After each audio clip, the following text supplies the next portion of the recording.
Assalamu alaikum, Zulfillaoun, bonjour. Vous voulez avoir la preuve par neuf que la société algérienne est plongée dans un coma profond et qu'elle ne se rend compte de rien, de tout ce qui lui tombe sur la tête ou de tout ce qui s'effondre sous ses pieds? Alors il n'y a qu'à méditer cette histoire de limogeage du puissant patron du DRS, le général Tawfiq, pour ne pas le nommer. Personne n'aurait imaginé, il y a quelques mois seulement, que le DRS allait être démantelé méthodiquement, structure après structure, prérogative après prérogative, général après général, et jusqu'à agent après agent. Le DRS a été vidé, totalement vidé, siphonné. Le DRS qui fut l'alpha et l'oméga de la décision, et de la décision politique, et de la décision économique, sans l'avis duquel aucun décret ne pouvait être signé. Aucun. Depuis, et particulièrement les décrets de nomination ou de limogeage, depuis le plus petit chef de daïra jusqu'au Premier ministre, en passant par les ministres, les walis, les ambassadeurs, les consuls, les chefs d'entreprise du secteur public. Sur le parapheur du président, le décret placé à droite ne pouvait être signé par celui-ci que si l'enquête d'habilitation du DRS placé à gauche du parapheur était favorable. Autant dire que c'était le DRS qui nommait et qui dégommait. Le DRS avait aussi la haute main sur la rente, puisque seuls ceux sur lesquels il ferme les yeux, qui ne dorment jamais, des yeux qui ne dorment jamais, peuvent se livrer en toute impunité à la grosse corruption. Le DRS qui passe pour avoir démasqué de grands corrompus et qui n'engage d'action ou ne livre de révélations médiatiques que sur ceux qui n'agréent pas ou qui ne rentrent pas dans sa conception de la totale soumission. Ce DRS qui disposait d'officiers supérieurs auprès de chaque ministre, de chaque ambassadeur, de chaque grand commis de l'État, et même auprès de chaque décideur militaire. Le DRS qui disposait d'officiers et de sous-officiers auprès de tous les responsables locaux. Ce DRS dont les rapports, les fameux BRQ, étaient rassemblés, synthétisés au niveau local, aux quatre coins du pays, puis régional, avant d'être synthétisés et transmis de hiérarchie en hiérarchie jusqu'au sommet de la pyramide, jusqu'à la tête de la formidable organisation tentaculaire, jusqu'à Tawfiq, qui dans un rapport quotidien de quelques pages a sous les yeux un condensé des informations les plus secrètes et les plus graves sur tout le pays, concernant non seulement tous les hauts responsables en Algérie, mais même des informations sur les activités, les scandales de toutes les chancelleries algériennes à l'étranger, sans parler d'une foule d'autres informations en tout genre qui lui parviennent régulièrement chaque jour. Et lorsqu'il prend son stylo pour porter des annotations marginales sur les BRQ, sur les différentes informations qui lui sont transmises, sur ces noirs BRQ, c'est comme s'il avait signé des décrets avec exécution immédiate. Il avait réellement la haute main sur la vie publique de tout le pays. Ce n'est pas pour rien qu'un jour, dans un moment d'accès mégalomaniaque, il aurait hurlé « Je suis Arab B'Dzaïr !» Astaghfirullah. Cet homme était la puissance même, celle qui avait réussi la gageure de soumettre tous ceux qui étaient eux-mêmes à la tête du pays. Sans lui, sans son accord, jamais Bouteflika n'aurait pu devenir président. Et jamais il n'aurait pu briguer un quatrième mandat. Et sa machine, sa redoutable machine, le DRS, la maison de l'ogre, Dar el-Ghul, comme la surnomment les Algériens, était une redoutable organisation qui s'était arrogé le droit de vie et de mort sur toute la population, qui pouvait faire enlever, torturer, assassiner n'importe qui pour asseoir le pouvoir de ses chefs, et surtout celui de son chef tout-puissant. Un DRS qui fut à l'origine de la création du terrorisme pédagogique, qui avait sa petite armée personnelle, ses escadrons de la mort, ses groupes islamiques armés, ses émirs, voire même ses prédicateurs, qui confectionnaient des fatwas de mort contre ceux qui devaient être assassinés et mis sur le compte des islamistes. C'est dire ce que fut la terrifiante puissance de Tawfiq et de sa redoutable machine de mort. On se serait donc attendu, et cela aurait été le SMIG de la réaction populaire, à ce que le démantèlement du DRS, puis le limogeage de son capo di tutti capi, soulève une immense clameur.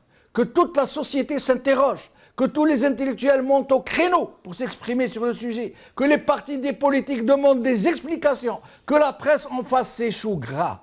Rien de tout ça. À peine quelques vaguelettes, à peine quelques articles, dont une partie commis par des journalistes qui émargeaient dans les mêmes services. Rien, comme si de rien n'était. Maintenant, venons-en aux faits. C'est quoi ce limogeage, puisque ce mot a été prononcé? Le démantèlement du DRS alors qu'il disposait encore de sa toute-puissance, aurait-il été possible si Tawfiq lui-même n'y avait pas puissamment contribué? Permettez-moi d'en douter. La centaine d'officiers supérieurs et de généraux qui ont été renvoyés à leur foyer, aurait-il pu l'être sans son consentement? Au moins, permettez-moi d'en douter.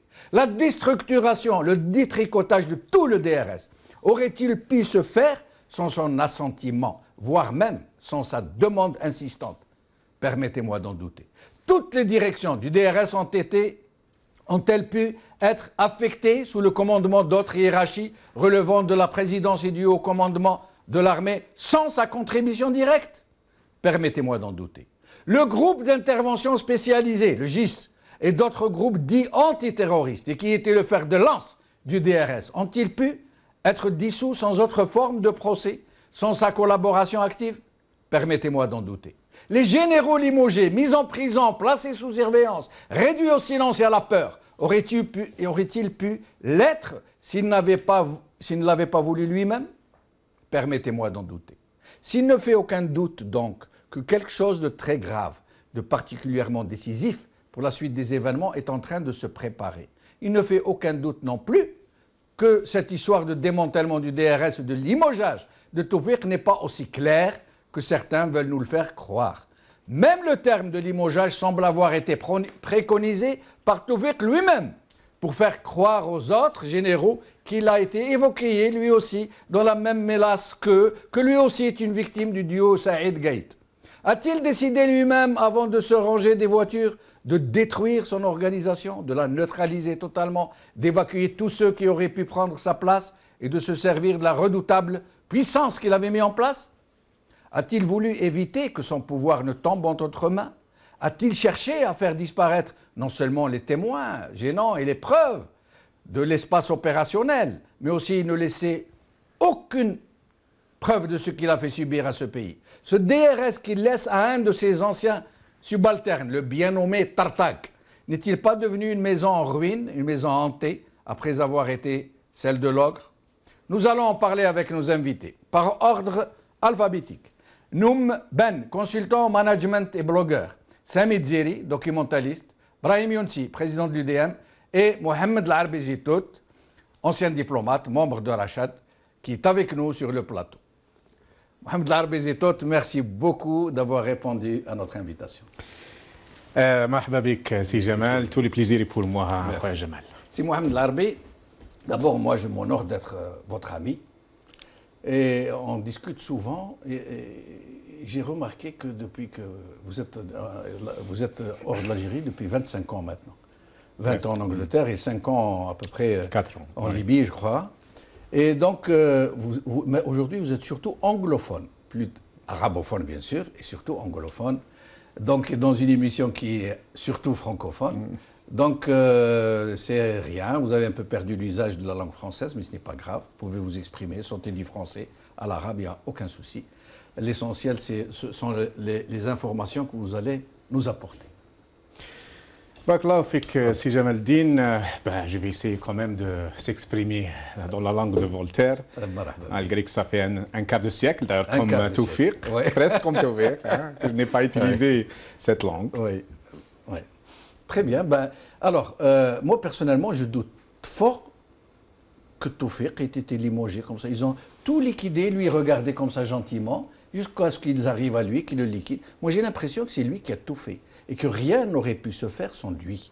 Il a tout mis en œuvre pour qu'on liquide le DRS avant qu'il ne parte. Et je crois qu'ils ont dû s'entendre sur une bonne enveloppe pour partir et tout, mais qu'avant de partir, il tenait à lui-même à complètement neutraliser le DRS. Bien sûr, Jamal Din, c'est une lecture parmi d'autres. Personnellement, j'en ai une autre. Oui. Je pense qu'il n'est pas concevable qu'il a participé quand même à son déboulonnage. C'était lui, Rabd Zahir, comme il l'affirmait, confirmé à plusieurs reprises. Et c'était lui qui avait le pouvoir de vie et de mort sur tout un peuple, toute une société. D'ailleurs, il a exécuté ou donné l'ordre d'exécuter des subalternes comme Tartak, Mhenna, Hassan, et la liste est longue, des dizaines de milliers d'Algériens. Oui. Là, c'est pas du vent. On a des preuves. Qui travaillaient sous ses ordres, eux, ils liquidaient les Algériens. Absolument. Mais ils étaient sous ses ordres. Absolument. Et vous ne pensez pas que c'est lui qui les a évacués l'un après l'autre? Les a évacués parce qu'ils ont commencé par évacuer Tartak en 2001, parce qu'ils voulaient donner une nouvelle façade à la nouvelle équipe dirigée par Bouteflika. Mais bien sûr, c'est Tartak lui-même qu'on a rappelé en 2011, parce que la révolution arabe les menaçait. Mais c'est surtout la décennie 90 qui a été une véritable sale guerre. Il y a des témoignages, il y a des livres qui ont été écrits, il y a des militaires qui ont quand même donné plusieurs versions ou qui ont donné plusieurs preuves à ce qu'ils faisaient. C'était Samarawi, Souaidia, Chouchen, Haroun, il y a toute une série. Oui. Il y a d'autres qui peut-être maintenant, avec les langues qui commencent à se délier, peut-être on va entendre encore plus, certainement. Oui, certainement. Et donc Tawfiq n'était pas un simple général parmi d'autres. Certes, il a commencé comme les autres, ou il a commencé parmi le groupe. D'ailleurs, il était avec les caporaux de la France, qui sont devenus Et lui, il n'était pas un DAF, hein, il faut le préciser. Il n'était pas un DAF, mais il a rejoint un l'ALN en Tunisie. En Libye, on m'a dit. En Libye. Il y a deux versions. Il y a certains qui parlent de la Libye ou de la Tunisie, mais de toute façon pas en Algérie. Et c'était en 61. En 61, c'est-à-dire qu'après le grand discours de l'Algérie algérienne. Non, il est né en 39. 18 ans, je crois. Et quand même, Zarouel, qui a rejoint, par exemple, qui a rejoint l'ALN à 16 ans, 56, il est encore moins jeune, plus jeune que lui, par exemple. Bien sûr. D'accord. Et tous les autres, mais lui, comme Lamari, comme Mohamed Touati, lui qui n'était pas DAF, mais il a rejoint l'ALN en 61, il l'a rejoint en Tunisie et il l'a rejoint après l'Algérie algérienne. C'est-à-dire que quand tout le monde presque savait que l'indépendance est inéluctable, on s'achemine vers l'indépendance. Et c'était là, bien sûr, Pierre Mesmer et ses recommandations aux DAF, ses recommandations aux caporaux, aux officiers algériens de rejoindre le nouvel État. De préférence en Libye, en Tunisie, au Maroc. Bien sûr, qui par la suite, bien sûr, des blindés. D'ailleurs, Khaled Nazar le relate bien dans ses torchons qui a appelé Mémoire et tout, où il parlait des blindés, qui lui-même était chef d'un escadron blindé, et qui a massacré, lui il le dit clairement, il le dit noir sur blanc, il a massacré quand même des moudjahidines de l'intérieur. Oui, les gens de la wilaya 3 et 4, quand ils sont opposés à l'entrée sur Alger, on a tiré sur l'artillerie lourde et au canon de blindés. Absolument, c'était les blindés d'ailleurs on est toujours, bien sûr, là, puisqu'on parle des blindés, on est toujours dans l'époque des blindés, ou toujours dans la mentalité des blindés. C'était Boumediene a accaparé le pouvoir par les blindés en 62, tout en mettant son protégé Ben Bella, qui par la suite, on envoie le chef des blindés. Sa façade, sa vitrine. Le temps qu'il se prépare, lui, hein, il n'est pas son protégé. C'était les deux, parce que si ce n'était pas la protection des blindés, Ben Bella n'avait rien, il n'avait pas de pouvoir. Il était en prison, bien sûr. Il avait juste peut-être Saut al-Arab qui donnait un peu, ou qui lui faisait un peu de la propagande au Caire, mais Ben Bella n'avait rien. Et en 65, on lui envoie le chef des blindés qui était à Arsbiri pour le tirer en pyjama. Et en 79, les chefs des blindés ont choisi un parmi eux, eux, le plus gradé, ou dans le plus ancien dans le plus haut grade. Et donc, c'est Chadli, mais c'est surtout Bouteflika qui pensait être, qui était le dauphin, qui lui disait tout le temps, qui était le dauphin de Boumediene, et qui pensait être le président qui on attendait. Et d'un revers de main, Merbah et Khaled et l'Arbi Belkhir et tous les autres, ils ont choisi un parmi eux qui, encore une fois, en janvier, les blindés lui ont demandé de partir pour ne pas... Vous oubliez 88. 88, c'était les blindés qui ont... La mitrailleuse lourde des blindés. Qui ont fait face à des jeunes. Et il n'y avait pas les islamistes, il n'y avait pas les berbéristes, il n'y avait personne, il n'y avait pas d'idéologie. C'était des jeunes qui se sont révoltés. Là aussi, c'était les blindés. C'était les blindés. Donc 92, c'était les blindés. Encore une fois, c'est les blindés qui ont ramené Boudiaf, qui était un traître dans un pays ennemi. 28 ans au Maroc, et qui a été sauvé, qui a quand même... Moi, je ne dirais pas ça sur Boudiaf, un traître...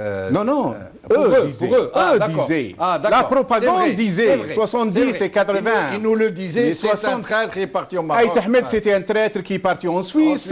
Lui, c'était un traître.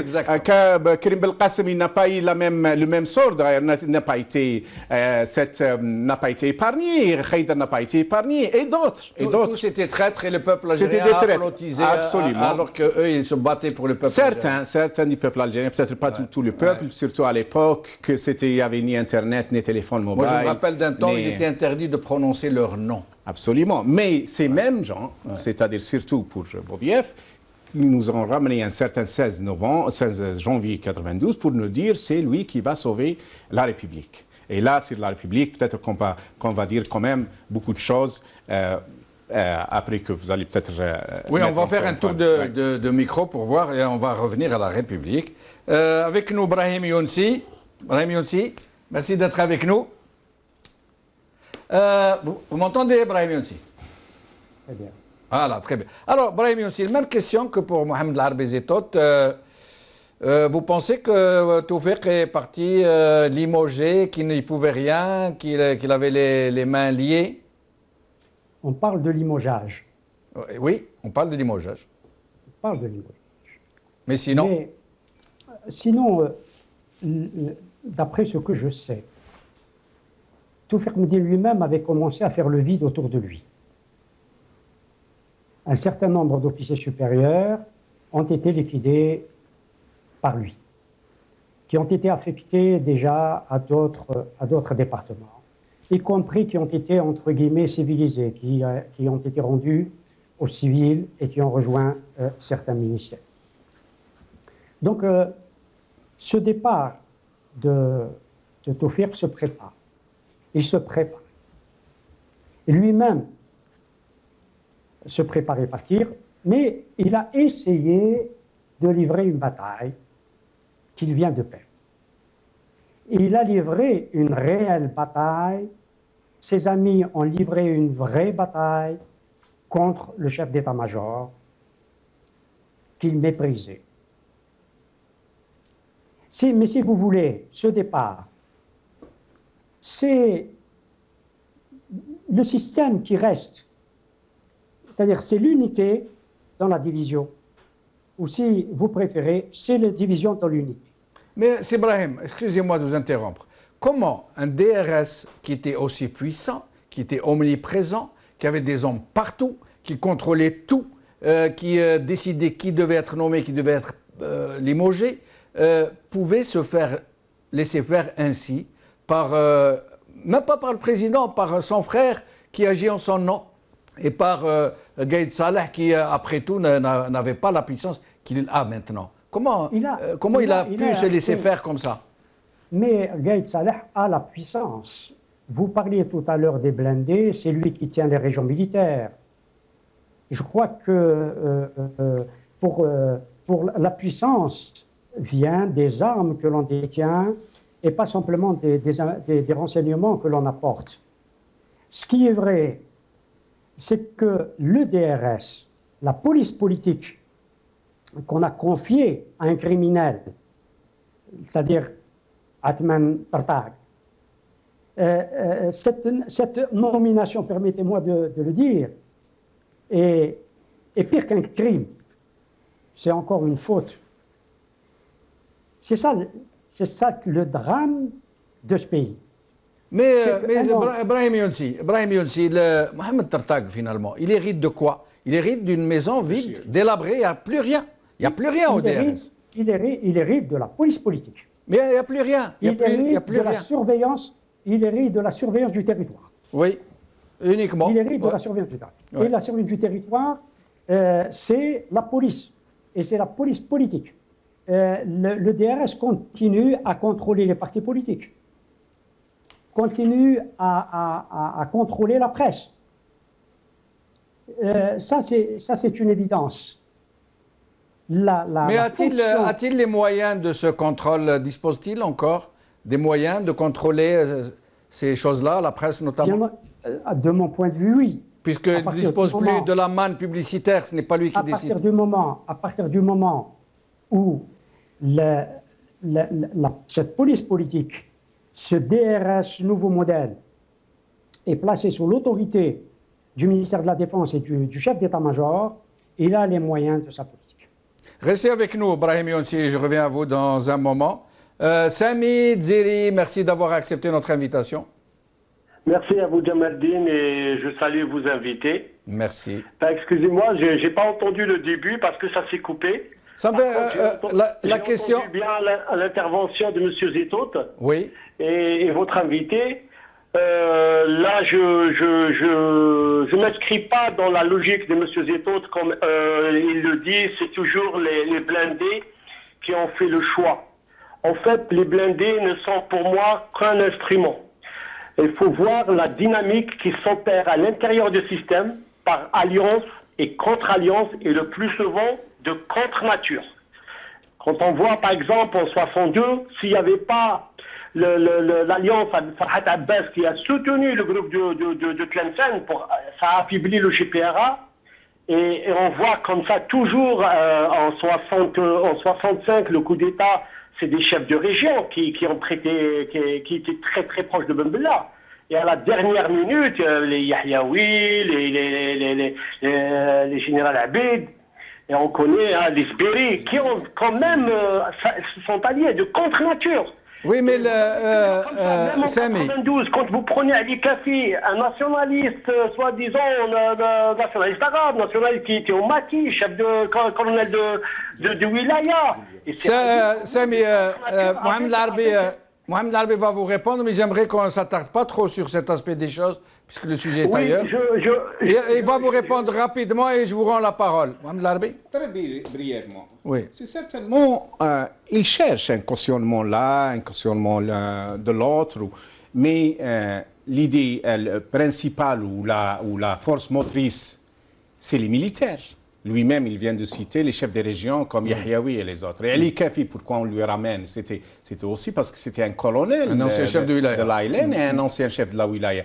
Ali Kafi ou Antejani Haddam, c'est certainement la présence, mais de la bonne décoration. Oui. Mais c'était les blindés. C'était les blindés qui étaient soit les colonels au début des années 60, soit les généraux au début des années 90. Sami Dziri, je vous laisse poursuivre, mais j'aimerais surtout qu'on parle de Tawfiq. Est-ce que selon vous... J'allais arriver parce que c'est justement ce personnage, il a été forgé dans ce moule d'alliance et contre-alliance, de trahison, de changement de direction, et ainsi de suite. Tawfiq, c'est quelqu'un, beaucoup d'Algériens ne le savent pas. Tawfiq s'est engagé au début des années 50, 56, dans la marine marchande française. Et c'est comme ça, son bateau civil qui a accosté en Libye, et c'est comme ça qu'il a rejoint l'ALN. Bref, ça c'est une parenthèse. Mais le profil du personnage, c'est quelqu'un qui ne prend pas de décision. Il laisse le jeu se faire, et après, il mesure les rapports de force, et après, il prend une décision. Pour moi, l'éviction de Tawfiq, c'est un processus qui s'est inscrit dans la durée. Le jeu a commencé en 2004. Plus probablement en 2004, la fameuse alliance avec Bouteflika contre l'état-major. C'est la première trahison. première trahison contre l'institution militaire et contre l'état-major et contre l'institution militaire à laquelle il a donné serment de loyauté. Parce que vous y croyez, vous, au serment, Sameh Zeri? Non, mais je vous dis, il y a des principes. Il y a des principes. Comment ça s'est opéré? Ça s'est opéré en 2003. En fait, en 2003, il y avait la création du CONAT, le fameux Centre d'opération nationale d'aide à la décision, qui a été créé dans le secret le plus total. C'est un service secret. Et c'est un service secret qui a été créé par décret et signé par Louis-Fia lui-même, et par contre non publié. Et ce CONAT, il a fonctionné sous l'autorité de Zarouni jusqu'en 2013, qui a été dissous par décret, mais cette fois-ci publiable, signé par Sellel. Sameh Zeri, excusez-moi de vous interrompre, Sameh. J'aimerais que vous alliez, parce que vous savez, nous avons 4 invités et un temps réduit. Ça veut dire, j'entends très bien ce que vous dites, mais j'aimerais que vous alliez au vif du sujet. C'est là que le piège est tendu à tout faire. Oui. En acceptant de faire alliance avec Bouteflika, il rentre dans une cage. Et cette alliance, elle s'est transformée en 2008 par une alliance aussi pour le viol de la Constitution. Et en 2012, tous les gens qu'il a composés autour de lui, les hommes d'affaires et tout, l'ont trahi, ils sont partis de l'autre côté. Donc c'est quoi? C'est un personnage qui ne s'inscrit pas dans une stratégie. Il n'a pas de stratégie. Est-ce qu'il a été limogé? Est-ce qu'il a été limogé ou est-ce que c'est lui-même qui a mis en place cette stratégie de démantèlement et de son propre départ? Une fois qu'il est rentré dans la cage dont je vous parle, là maintenant, en 2004, il a été affaibli, resté dans cette cage là récemment, on a commencé au démantèlement de tous les services. C'est-à-dire on l'a diplômé. Une fois on l'a sorti de la cage, on lui a dit vous rentrez chez vous. C'est-à-dire c'est quelqu'un qui a été limogé, manu militari, il a été sorti de son bureau parce que c'est quelqu'un qui n'avait pas de stratégie, il n'avait pas de corpus idéologique, il n'y avait que le hila, comme on dit chez nous. Restez avec nous, Sameh Zeri, notre dernier invité, Noum Ben, qui est un jeune blogueur, qui est très impliqué dans les réseaux sociaux. Merci d'avoir accepté notre invitation. Nous voulions avoir l'avis d'un jeune qui est très actif sur les réseaux sociaux. Ahlan bek Jamal, salam alaikum à vous, aux honorables invités, aux téléspectateurs. Ça va être très compliqué parce que j'ai écouté tout ce qui a été dit. Je voudrais rebondir sur tous les invités, mais par faute de temps, je vais être synthétique et très rapide, je m'excuse. Ouais. Tout d'abord, dans votre édito, vous avez parlé de déboulonner, c'est l'expression que vous avez utilisée. Vous pensez donc que Général Touffier, il a décidé de partir à la retraite. C'est une hypothèse que la plupart des analystes partagent en ce moment, enfin ceux que l'on écoute, mais en fait il existe une autre, c'est qu'il a été dégagé. Pourquoi on ne dirait pas qu'il a été dégagé? Pourquoi personne ne peut le dégager, ce monsieur? Dans ce qui a été dit à l'instant, il y avait un monsieur, je crois que c'est le deuxième invité, il avait parlé de puissance. Il avait dit que l'armée, elle détient la puissance parce qu'elle a les régions militaires. Et ça, c'est tout à fait vrai. Touffier, il n'existe plus depuis 2013. Sa guerre, elle est derrière. Sa guerre, son pouvoir, c'était l'information, c'était les dossiers qu'il détenait contre la présidence. Il les a tous utilisés pour l'instant. Il voulait absolument tout utiliser, il a tous utilisé, c'est l'histoire de Shakib Khalil, c'était Touffier qui a sorti tout ça, et maintenant il n'a plus d'armes, il ne peut rien faire. Aujourd'hui, on est tous dans l'analyse, on est dans le penser, on pense. C'est quoi penser? Ce sont des informations qu'on détient, on essaie de faire une coordination de ces informations, étayer une thèse et essayer d'apporter des arguments pour dire voilà, je détiens l'information. Mais il faut savoir une chose, tous les noms qu'on est en train de citer, ce Turpak, ce Ben Daoud, ce Hassan Ouarab, ce Jabbar Mohamed, tous ces noms-là, d'où est-ce qu'ils sortent? Qui c'est qui les a écrits le premier? Quand vous allez chercher, vous allez trouver que ces noms-là sont sortis il y a 10 ans, il y a plus de 10 ans. C'est Mohamed Samraoui, c'est Abdelhamid Brahimi, c'est Haroun Hossein, c'est Atif, ce qu'on appelle Chouchen, M. Chouchen. Ce sont ces personnes qui ont connu de face à face. Et vous oubliez Zetot qui est avec nous sur le plateau. Non, je ne l'oublie pas, M. Zetot. M. Zetot est un diplomate. Un diplomate, c'est un politicien, c'est quelqu'un qui sait analyser. M. Zetot est respectable Zetot, mais ce n'est pas quelqu'un qui les a connus. Je doute fort qu'il les a connus ou les a vus. Il ne connaît pas le militaire, comment il fonctionne. Donc il y a une différence entre le politique et le militaire. Et aujourd'hui, comme il l'a dit très bien M. Zetot au début, l'Algérie, elle n'a jamais été détenue par les politiques. Tout simplement parce qu'il n'existe pas un seul homme politique, depuis la création de l'Algérie, de 62, qui a été élu. Trouvez-moi en un. Il n'y en a pas. Ils ont tous été placés. Donc le politique, c'est vraiment la façade qu'on va utiliser. Mais ceci dit, ne veut pas dire que M. Zetouk n'a pas des amis qui sont à l'intérieur de ces institutions. Je reviens donc au M. Samraoui, Mohamed Samraoui, d'ailleurs, d'essayer de joindre. Dans son livre, il explique tout ça. C'est lui qui a commencé à sortir tous ces dossiers, il les a tous mis devant l'opinion publique. Après ce qui s'est passé, Mohamed Samraoui, quand il est parti en Allemagne, il n'est pas parti dormir. Un monsieur qui a perdu 20 ans de sa vie, qu'on a voulu assassiner, comme Hossein Haroun, comme Hamid Brahimi, qui a été Premier ministre d'Algérie, il ne faut pas oublier ça. Ils ont écrit des livres, ces messieurs, des livres de plusieurs pages, c'est un tas d'informations. Donc ces personnes-là, quand on va se pencher sur ce qu'ils ont... Voilà, Samraoui qui a écrit Chronique des années 200. Exactement. Restez avec nous, Mben, restez avec nous. Mohamed Larbi Zetouk, on pourrait discuter des heures sur... on ne sera pas d'accord parce que d'autres pensent vraiment, ne démordent pas, que Tawfiq a vraiment été chassé. D'autres pensent qu'il a lui-même organisé cette mise en scène. Mais sinon, dans tout ça, qu'est-ce qui va se passer? Juste avant de vous répondre, Jamel, il n'est pas nécessaire de passer toute une carrière ou une vingtaine d'années pour connaître le militaire algérien, pour connaître comment ça... Oui. Moi, j'ai passé mes 2 ans comme appelé entre 87 et 89, et d'ailleurs, par hasard, le hasard a fait que je connais bien ce Hassan Aïtourabi. Quand, dans les derniers 3 mois, il a été affecté à la même direction GT, et donc je le connais bien. Il était à la quarantaine, frustré parce qu'il est toujours lieutenant, alors que des gamins, comme il disait, 23 ans, 24 ans, il avait le grade de lieutenant comme lui. Donc il ne faut pas être, c'est pas des secrets du NASA ou du nucléaire pour comprendre, il faut juste passer quelques semaines ou quelques mois pour bien connaître la nature du régime. Mais je les connais surtout parce que j'étais à la garnison d'Alger aux événements de 5 octobre. Et donc j'ai bien vu comment ils ont bien traité, si vous voulez, les jeunes algérois, surtout à l'algérois. Autre chose, pour recadrer le débat, en fait, le régime algérien est essentiellement militaire. Il est de nature militaire.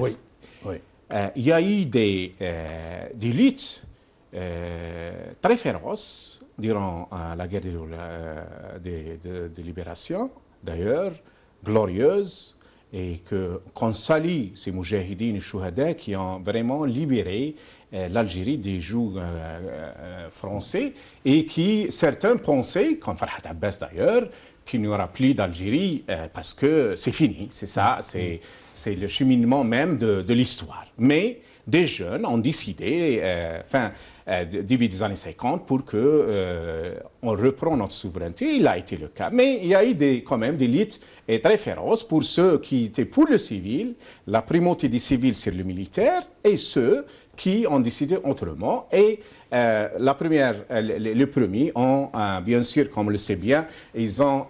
le coup d'État a eu lieu avant l'indépendance. Avant l'indépendance, et c'est un coup d'État permanent. C'est un coup d'État permanent, malheureusement. Pour revenir à ce régime et sa nature, elle est essentiellement militaire. Et ces militaires, d'ailleurs, n'ont pas le courage comme d'autres militaires arabes, comme les Égyptiens, ou peut-être qu'ils sont beaucoup mieux risés qu'eux, qui n'arrivent en façade dans des moments vraiment cruciaux. C'était le cas en 65 avec Boumedienne, c'était le cas plus ou moins en 79, comme on l'a cité, c'était surtout en 92. Parce qu'il y a eu des formations, il y a eu déviation en 62, mais l'apogée de cette déviation, c'était quand? C'était avec le coup d'État des DAF. Ce n'est même pas les militaires qui ont fait la guerre ou ont fait semblant de guerre de révolution. C'était ceux qui ont combattu avec l'ennemi pour que l'Algérie reste à jamais française, pour ne pas dire l'Algérie des Français. C'était ça. Et d'ailleurs, je le disais l'autre jour sur votre chaîne à un colonel qui m'a dit que nous, on a sauvé la République. Malheureusement, vous n'avez pas sauvé la République. Vous avez travaillé chez les DAF et les caporaux français. Même quand vous prétendez être fils de shahid. Et on a vu pas mal d'exemples. Donc, il y a eu cette déviation. Cette déviation, bien sûr, c'est les années 80 qui expliquent, et on n'a pas peut-être le temps de rentrer dans les détails, mais ce qui est certain, c'est un régime essentiellement militaire, et il est triangulaire. Il est triangulaire Parce qu'il y a la présidence d'un côté, il y a l'état-major et il y a les services secrets. Quand le président est fort, comme c'était le cas de Boumedienne, donc les autres s'effacent pour qu'il y ait un président. Quand le président plus ou moins est faible, les autres se prennent du poil de la batte. Absolument.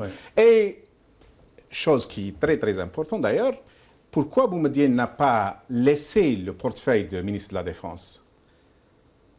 Parce que quand il a eu, lui, ce portefeuille, il a fait le coup d'État. Voilà. Et quand Chadli s'est démarqué de ce poste, après l'ouverture, parce que l'homme commençait vraiment à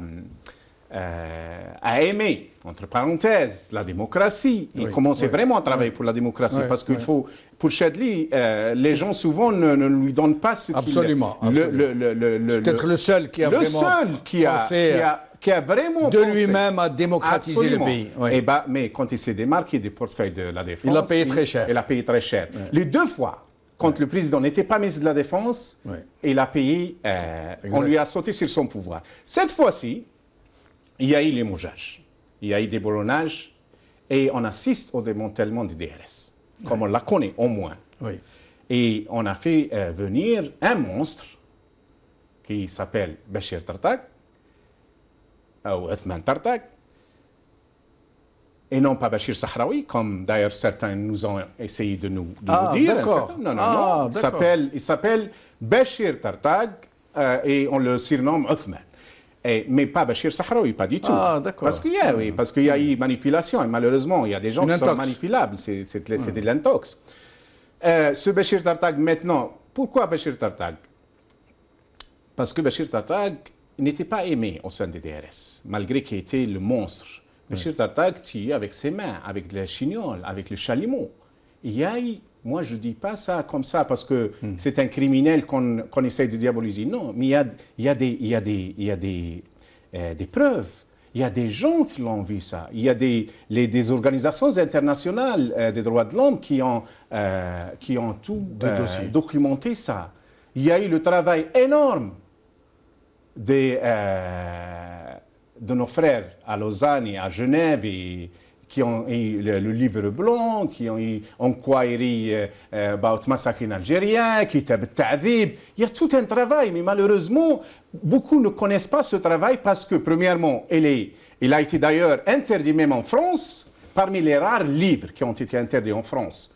Pendant ces derniers 50 ans, il y a eu le livre blanc, qui documente cas par cas le malheur des Algériens qui a été fait par Tartak et les sbires de à cet effet, récemment, un colonel, un ancien à la retraite, qui est un homme honorable, soit dit en passant, avait défendu le DRS. Il m'avait dit non, vous êtes injuste avec le DRS quand vous dites qu'il a le droit de vie ou de mort. Le DRS n'a jamais tué, n'a jamais torturé, n'a jamais enlevé, etc.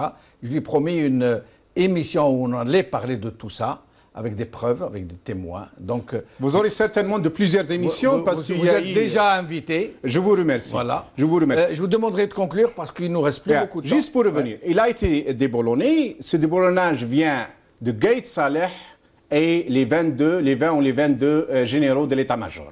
Il inclut les chefs militaires, les 7 chefs militaires, c'est-à-dire les régions militaires, les 6 régions militaires, plus la région de la sous-région de Tindouf, ou la zone spéciale de Tindouf. Et surtout, il ne faut pas oublier ça, il y a eu complicité de la France et des États-Unis. Après Tegunturin, et là c'est toute une histoire, peut-être qu'on aura l'occasion d'en parler. Je vous retiens pour vous dire que vous êtes d'ores et déjà invité, j'espère que vous allez contribuer avec nous. Il va y avoir une série d'émissions sur ces sujets, donc on compte sur vous pour être des nôtres. Je vais faire un tour de micro avec nos amis, je m'excuse par avance. Pour le temps, on a mal géré. Pour dire la vérité, on a mal géré l'émission. Il y a eu trop d'invités pour un sujet trop important. Donc, Brahim Younsi. Je vous entends. Je vous en prie. Le mot de la fin, vous avez environ 3 minutes. Vous pouvez... C'est très peu, mais quand même. Vous avez 4 minutes. 4 minutes. Je suis désolé. Je ne pousserai pas les enchères. Merci, Ibrahim, merci. Je viens d'entendre Selha Bizito, que je salue. Oui. Je suis d'accord avec lui. Je ne suis pas d'accord avec tout ce qu'il a dit, notamment sur les questions historiques, mais nous ne sommes pas là pour cela. Mais je suis d'accord avec lui pour dire que c'est Gaïd Salah qui était le protagoniste, qui était l'adversaire, qui était l'ennemi, qui était le vis-à-vis de Tawfiq. Et c'est en effet Gaïd Salah qui a tout fait depuis très longtemps, et on m'a fait cette confidence que depuis plusieurs années, qu'il demande à Bouteflika s'il voulait qu'il lui ramène Tawfiq par l'oreille. Donc cette guerre est réelle. Maintenant, comme c'est pas un salarié ordinaire évidemment, mais comme un salarié qui est licencié, on compose avec lui, on le licencie et on le compose. On le limoge, mais on le compose avec lui. On lui paye ses indemnités, on lui paye ceci, on promet telle ou telle chose, etc. Je pense que c'est là. Et comme l'a dit Sela Arki, sur ce point, je partage tout à fait son propos. C'est l'armée qui continue, qui a toujours dirigé ce pays, dans quelques conditions que ce soit.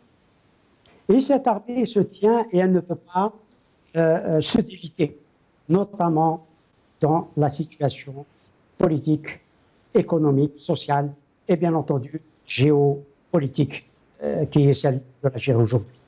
Je ne crois pas que l'armée se laisse fissurer. Et bien entendu, à travers la nomination, je reprends le terme que les Algériens emploient à propos de Bachir Tartak ou Bachir Sahraoui. Nous avons tous effectivement repris ce nom de Sahraoui parce qu'il a été donné par quelqu'un que j'ai écouté moi-même et en lequel on a encore confiance et sur lequel nous ne pouvons dire que du bien. Je ne veux pas citer son nom. Bon, si son nom n'est pas Sahraoui, peu importe. Ce sont les actes de cet homme qui vient d'être nommé à la tête du DRS, c'est-à-dire ce monstre, comme vous l'avez qualifié, et je partage cette qualification. J'ai moi-même déposé une plainte auprès de la Cour pénale internationale, notamment contre Tawfiq Medine, le général-major Tawfiq Medine, qui était ce Abd Zahir Astaghfirullah. Qu'on me traite d'antipatriote parce que j'ai déposé plainte pour crimes de guerre, crimes contre l'humanité, contre une série, y compris Liam Zarouel.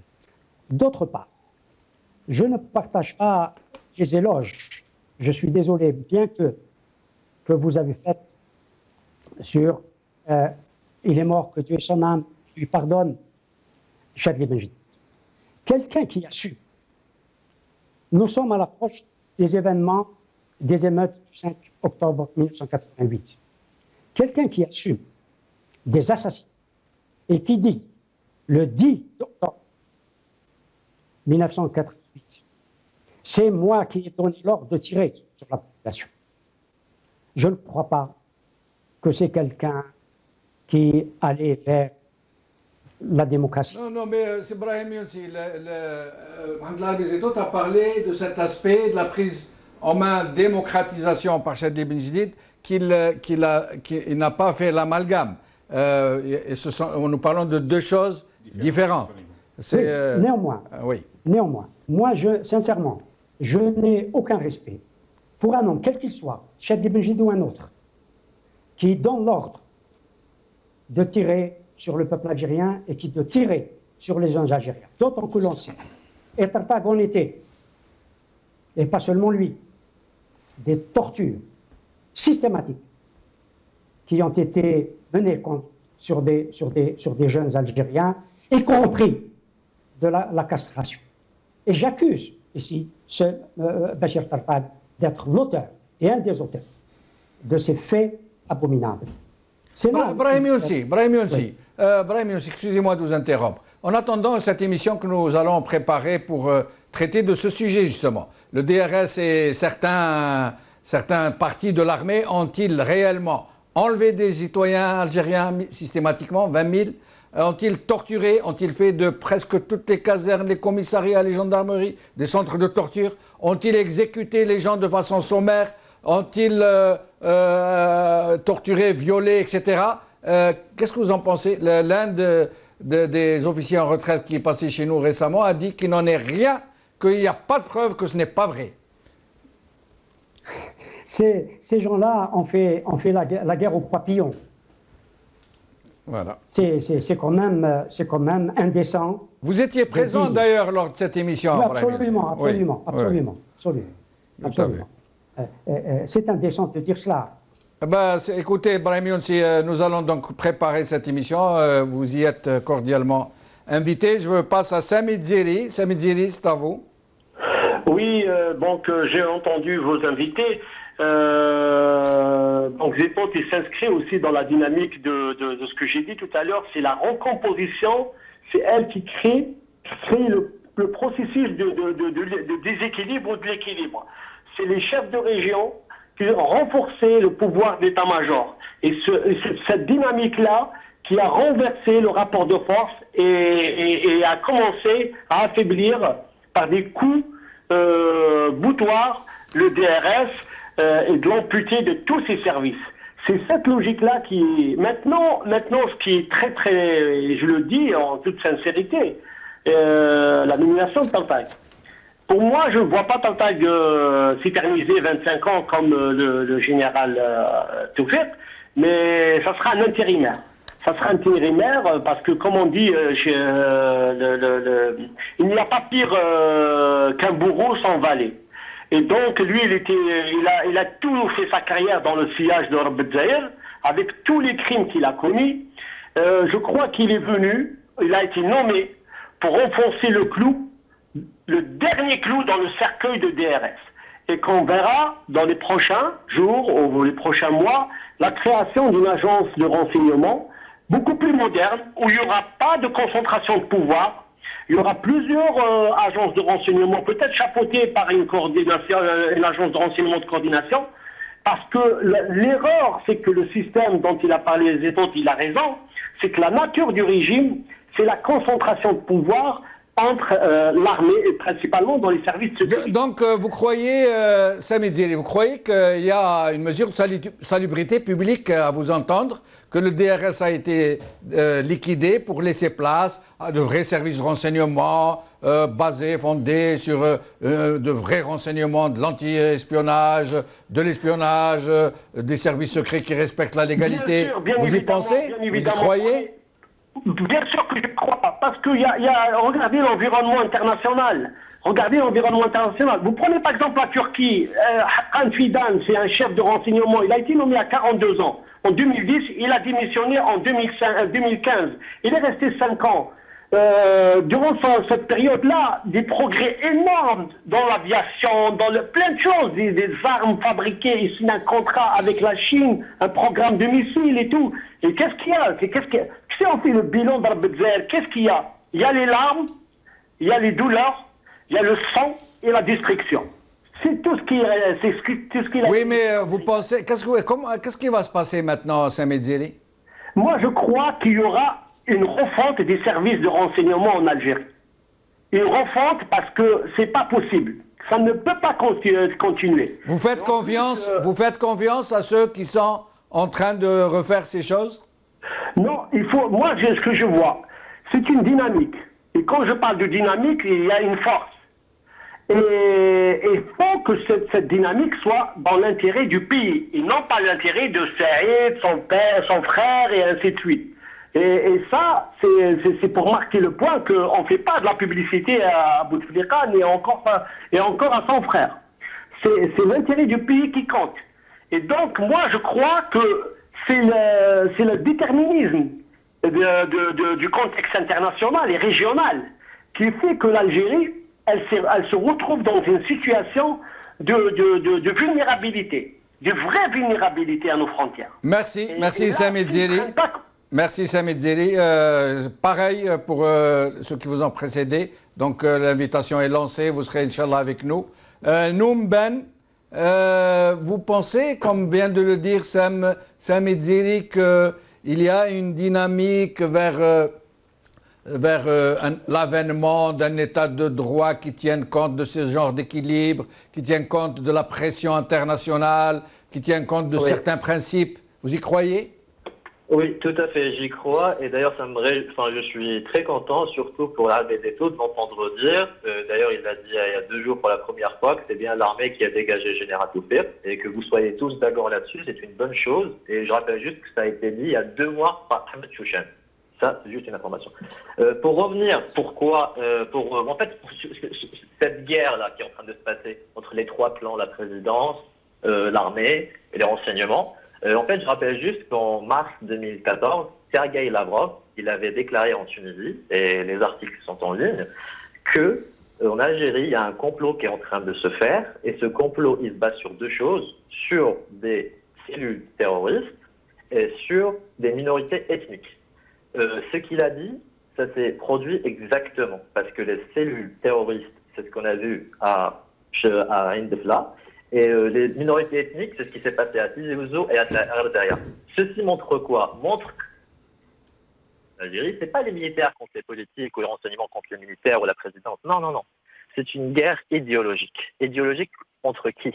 Entre Paris et Alger. Entre les badiciens, j'appellerais, et les Parisiens. Entre le néo-harki, le néo-colon, ce noyau dur qui est la partie fixe qui est restée ancrée dans l'État algérien depuis 25 ans, c'est criminel, et entre qui l'autre partie, c'est qui? C'est les nationalistes. Et aujourd'hui, qu'est-ce qui s'est passé? Les chefs de région, c'est une nouvelle génération qui est en train de prendre le pouvoir au sein de l'armée. Cette nouvelle génération, elle est issue après 62. Ce sont pour la plupart de fils de Chahid, mais ces fils de Chahid ne veut pas dire grand-chose, quand on se fait Kamal Abdel c'est lui-même fils de Chahid, mais ce sont des gens qui sont plus nationalistes que les autres.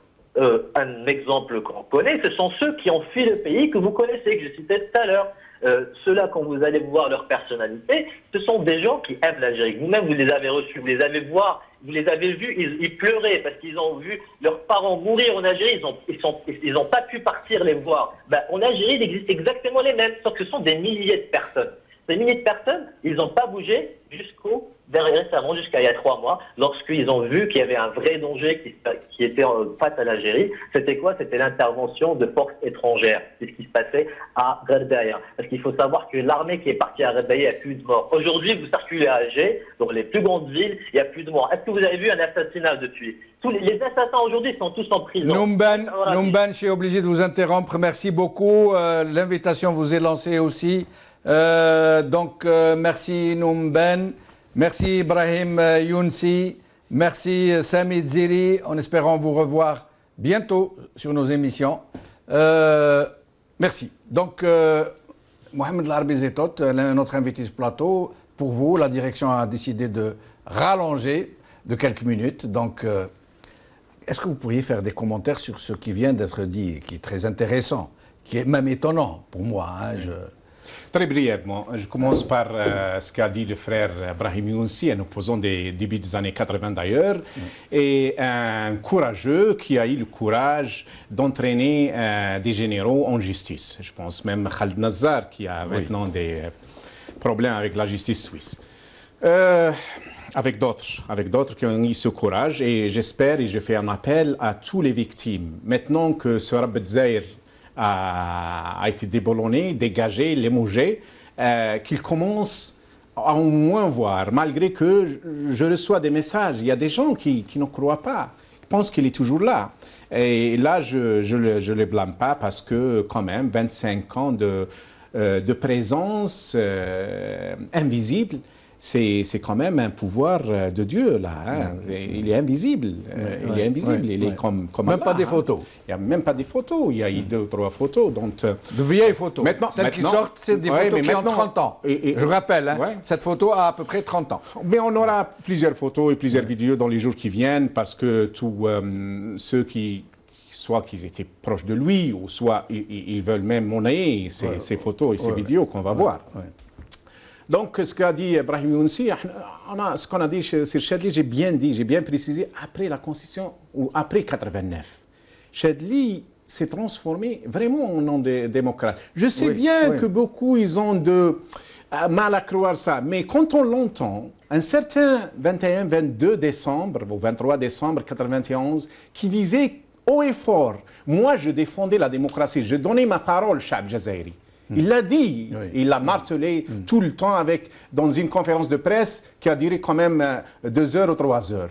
Et c'est pour cela, parce que Chadli, on lui a demandé de rester. C'est seulement qu'il interrompt le processus électoral, qu'il annule les élections. Pour eux, absolument, ouais. Pour eux. Cela, c'était beaucoup. D'ailleurs, Khaled Nazar, encore une fois, je cite ce tristement célèbre caporal des Français, il le dit dans son livre. Il le dit, il a bien dit qu'on a demandé à ces Chadli pourquoi ne pas interrompre. Et il a insisté que le peuple a voté, moi je reconnais, et moi je suis prêt à cohabiter, il a dit. Absolument, absolument.